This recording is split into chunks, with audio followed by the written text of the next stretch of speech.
Hey everybody, Ben here for the Bonehead podcast, and welcome to the monthly meta. So every month we get together on the first Monday of that month and we have a look at Blood Bowl. Specifically, we kind of look at competitive Blood Bowl, and we have two main goals here: what's legal and what's lethal. So we look at what is available, what rules are out there, what teams have been released, what's changed in the Blood Bowl world if you're running a tournament or a league or something like that. And the second thing, we go and we look at what kind of formats are out there and who's winning them, and maybe, if we can, why. Now, this episode we've got a good few tournaments to look through now because the world is starting to reopen. So we are going to get a pretty good breakdown of something, including a really detailed breakdown of a Sevens event. Sevens came out in the new expansion this month, like properly and officially, so it's really good to kind of get some feedback from a tournament. Anyway, let's move on to what's legal. So Death Zone actually came out this month. We weren't expecting it quite so quickly, but it has landed and there is a ton of extra rules in there. But I have to be honest with you guys, unless you are kind of sprucing up a league with some extra rules, you do not need it. If you are a Blood Bowl fan, you're going to love the book. It's full of cool stuff. It's full of really great fun things. You've got stadiums, balls, mercenaries. From a competitive play point of view, don't need any of it. From a league point of view, if you've got an advanced league, then yeah, this is awesome for you. But if you are new to Blood Bowl, if you're just getting into it, get it. You're going to love reading through it and all the crazy rules, but you don't need it from a competitive point of view. And the same is true of Spike 12. If you have the rulebook, that's not fair. If you've got the rulebook and Spike 11, nothing in here is new. If you've got the rulebook and you are running a nobility team, some of the additional stars, one additional star, the Golem, is going to be in this book for you. But we're basically moving on to format 12 now, okay? So BB20 format 12, because everything we've had before with the spikes is all good. Spike 12 has got all the stars available for the nobility team, all the stars available for the Black Hawk team, but with the exception of that Golem, which was in Spike 11, nothing else is in there new. So these two releases are great for background and alternative ideas and some great fun stuff, but with the exception of the Sevens rules that landed in the Death Zone book, none of it is needed competitively. I do recommend both. There's some great fun rules in Death Zone, and the fluff and stuff is brilliant in Spike 12. Not the best one, Spike 11, still top tier for me. But these releases are great fun. If you're a Blood Bowl fan, you're going to love them. But with the exception of the Sevens rules, which are basically the same as the ones online, you're okay. So like I said, the best way to sum this up now is we're in format 12. We're going to keep up with each of the Spike magazines, but we'll retain all of the FAQs and everything that we move through. So available now and legal, we've got the Blood Bowl rulebook. Unsurprisingly, we've got Spike 11 and Spike 12. Spike 12 adds nothing to the rulebook in Spike 11, but is a way to get it quicker, I guess. The Teams of Legend PDF from Games Workshop is still available, so that's your 6 expansion teams: High Elf, Chaos, Dwarf, Amazon, Norse, Tomb Kings, and vampires. Acorn is available in White Dwarf 458, which is the little star player, the little squirrel star player who comes with your tree man.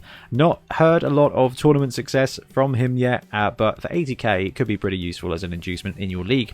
The NAF tournament guidelines are out there, and they include 2 extra teams for you, Slan and Corn. So Frogs and Frenzy, basically. The Slan team is pogo stick everywhere. It's a really fun team. It will destroy itself, but man, if you can roll 5s and 6s, you're going to have a great time with it. And the Corn team is all about Frenzy and a Bloodthirster. So really good fun stuff.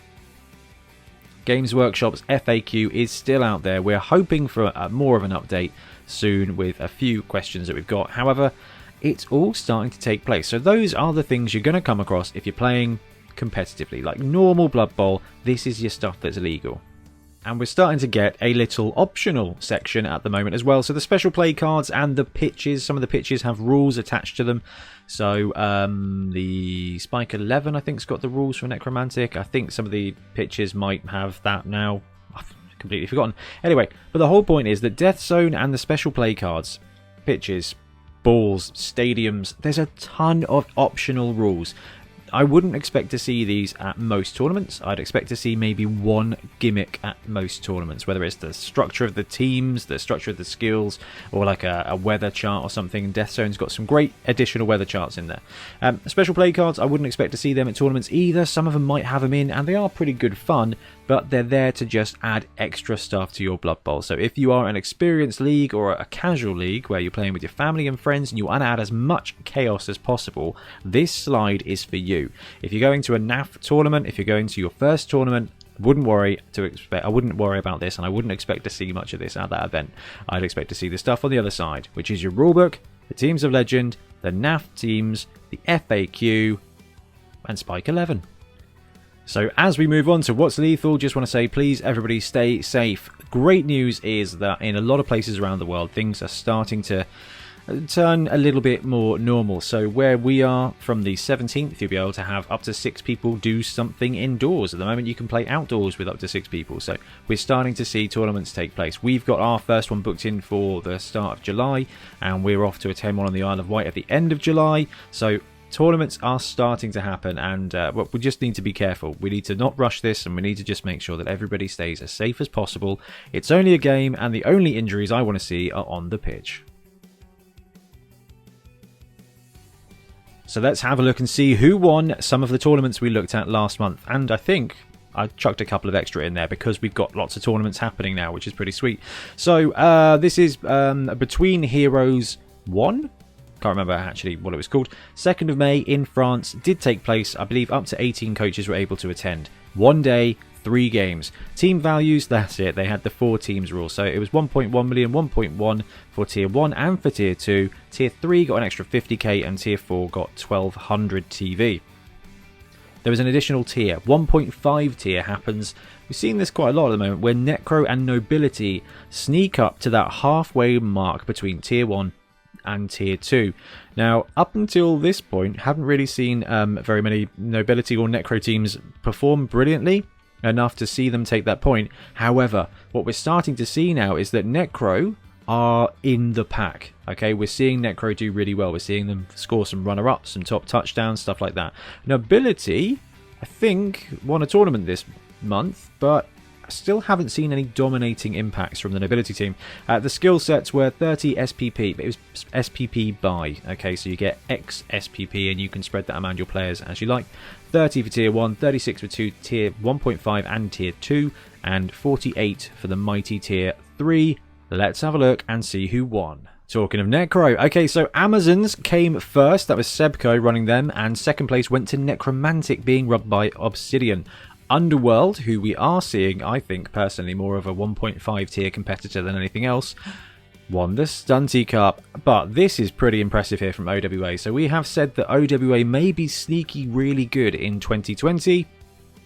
Not sure about the Tier 1 thing. I think they get penalised by that. But scoring most touchdowns and most casualties, Lord Bojo here, I'm not quite sure how they managed to not come in first place. But seriously, great work there with OWA. I get casualties, but them scoring the most touchdowns is very, very, very impressive. So, our first tournament that we've looked at, which was, the simple tierings, kind of 6 skills. I'm not surprised to see Amazons perform really well. Probably able to take a lot of block and guard to do the classic Amazon thing to bash their way into the world. Underworld winning Stunty Cup is interesting. Okay, so Underworld looking really good at the moment, but normally with the Skaven players involved. If they won Stunty, it means that they're going without the Skaven build. So I'm loving that because mutated goblins are the best. And the second tournament we're going to have a look back at last month was the 10th and 24th of April in Oregon, the Rosenstadt Rumble. I really like the format of this one. It was 2 games on 2 days. Okay, basically a way to get a 4-round tournament in casually in a couple of evenings. I love that. And you know what? Trying to schedule things, I think, is a really clever way of doing it. And I think we're going to have to look into doing something like this where we are, even if it's just, it kind of feels more like you can make more of a league of it, perhaps. Anyway, 4-round tournament here, 2 days, 4 games. Team value was just straight 1200 for everybody and 36 SPPs for everybody, with random skills being rolled with the TO at registration. So in a pack like this, there's no tiering benefit. You're looking at the core team with a very simple set of skills, but being able to take randoms could have given a team an advantage. Gotta love that. Okay, Underworld coming in first place there. Jolly Orc winning that. Second place going to Dark Elf with Banjo Clan. Not surprised. Okay, these two teams are fantastic. Now, Underworld, I'd love to see the builds on this one. Underworld, with those goblins, random stuff can be really good. 6 straight up skills can be really good for Underworld. They don't need a lot of juice, and especially 1200 TV, they get a ton of stuff. Okay, 1200 TV gets you your full lineup and Hack Phlegm. So Underworld boosted there with a good 6 solid sort of primary skills. To be fair though, I could see 1 skill going on the Roger, 3 skills for the Skaven, and then using the extra SPP to take a bunch of random skills potentially for the Goblins. Really cool. Dark Elves. 6 skills for Dark Elves is lovely. Okay, what we're looking at? We're looking at dodge, dodge, dodge, and dodge for your 4 blitzers potentially, and then block, block for your Witch Elves. You're there. Maybe chuck a leader on a runner if you're running that. Okay, so those are 6 skills and makes that 1200 TV team even better. Now, most touchdowns going to Dwarves. KB10R, awesome work. Seriously, awesome work. Awesome. How? With Underworld winning, Underworld you would expect to be very scory, and Dark Elves are not a sham either. Really awesome. Most casualties going to Amazons, not surprised either. Again, with 6 general skills and 1200 TV, you can get a good star in there, and you just get a ton of Blodge and potentially Blodge Guard. Next up, we're going to look back at the Old School Cup, which took place on the 24th of April in Valencia, Spain. 1 day, 4 games. TV, low TV here, 1,050,000. So just enough for a standard league team and an apothecary. So I would have expected a format like that to be some of the tier 1 teams to end up more tier 1. The skills was quite interesting. I don't think we featured this one because of the old school rules. 4 normal skills, 1 double skill. 4 primary, 1 secondary skill for any team ever, plus 1 old school skill. So these guys have a little list of additional skills. You could pick one for your team. It's really cool, really fluffy. Didn't feature it because actually adding more complexity right now is something you can only really do if you've got a simple format. And actually, a 1050 TV format with 5 skills is a safe place to be. When we're running Bonehead Bowl soon, it's 1100 TV, and I think it's about 5 skills as well. So you kind of get that simple format. You can introduce those crazy things. So let's have a look and see who won the Old School Cup. Nobility. Fantastic. Fonzo taking first place with Nobility, and second place going to Geek with Snotlings. Fantastic. Loving to see Elven Union represented as well. Geneville bringing in the most touchdowns award. Unsurprising. And Nurgle represented as well, the coach called Heavy, delivering the most casualties. I love this lineup. Nurgle do not get enough love. Not sure they're worthy of it, but hey, good job Heavy, at least smashing some skulls in. Elven Union pulling off the much touchdowns, absolutely makes sense. Snotlings coming second place makes me incredibly happy. And you know what, guys, if you're following the podcast, you'll know that I'm binging games with the Nobility team at the moment, so seeing them come first makes me very happy. What's my record with them at the moment? I think 3-1-1, 3-2, 3, maybe 2 losses? I don't know. Anyway, I've not found Nobility to be overpowered. I like that with a low TV budget, I think Nobility struggle. And being able to take just 5 skills, again, I think that's not great for Nobility. So Fonzo, working hard there. Dude, Nobility, Snotlings, Elf Union and Nurgle, seriously good love there. So the last tournament we're going to look back at here is the 3 Kingdoms Challenge, which is a 7s tournament. Now, the cool thing about this is, one, the coach who was involved in it, so that's Car Wolves, sent us a really good breakdown, and we're about to have a look at that. But this was actually tagged on to, I think, another whole day of tournament. So they broke away and then did a 4-game late night 7s tourney. This is where 7s shine. So super, super over the moon with this one. Okay, so this was the 24th of April this took place on, and I think it was with the NAF 7 rules. So we haven't transferred over to the new Death Zone rules yet. That's going to be interesting to see how that transitions. However, this tournament here, 1 day, 4 games. I say 1 day. It was of an evening, finishing at midnight, I think, which is a great way to play Blood Bowl. TV 600k. Now, I love the skill package breakdown here for 7s. Limited skills is really really important for sevens. Now, the format they went with was in the captain format. So every team gets a team captain, and that captain gets leader no matter what their skill set is.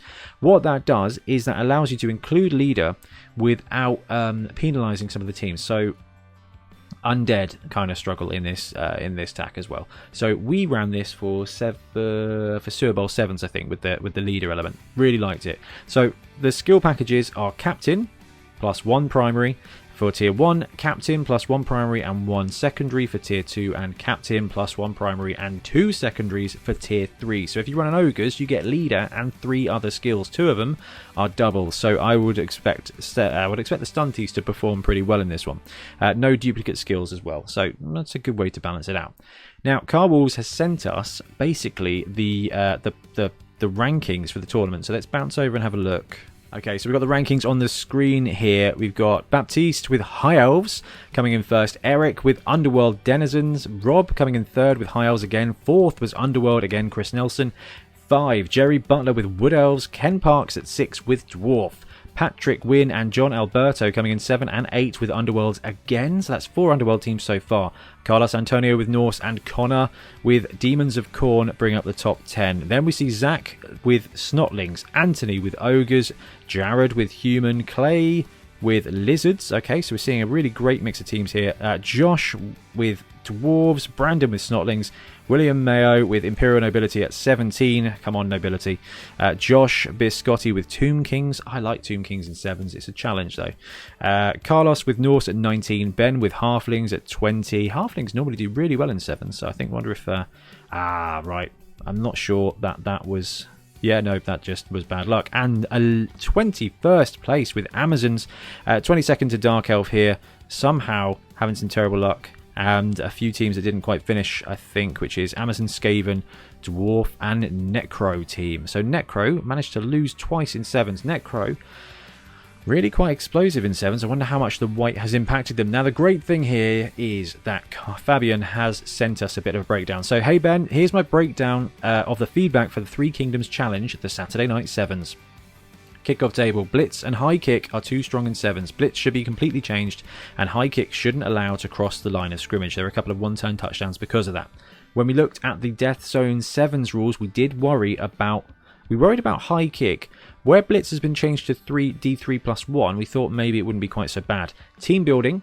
Allowing the extra 1 stunty in addition to the 4 positionals was fun, but clearly gives an advantage to teams that are already strong. Hello, Underworld. Tiers. Games Workshop official tiers are not well adapted to 7s, although they aren't good for 11s much either. I'll probably do things differently next time. Now, what I'm hoping is, because the way the NAF works, the NAF collates all NAF tournaments, we should be able to get kind of a guidance on win percentages, so we can have an adjusted 7s tier system, which I think is going to be needed, and I think Car Wolves would agree. Skills. Everyone likes having a team captain with leader and extra skills depending on tiers. Works brilliantly. Special potion rule. Fun, but completely broken in some situations. That was the point, though, so they had extra potions wrong.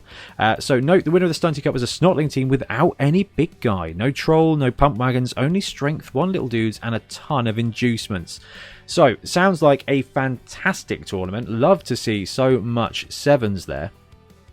Cheeky, it's 3 rounds, sorry, that's my bad. Cheeky 3-round tournament. So, we can see here TDs 4, TDs against, casualties 4, opponents score as well. This looks like a brilliantly run tournament.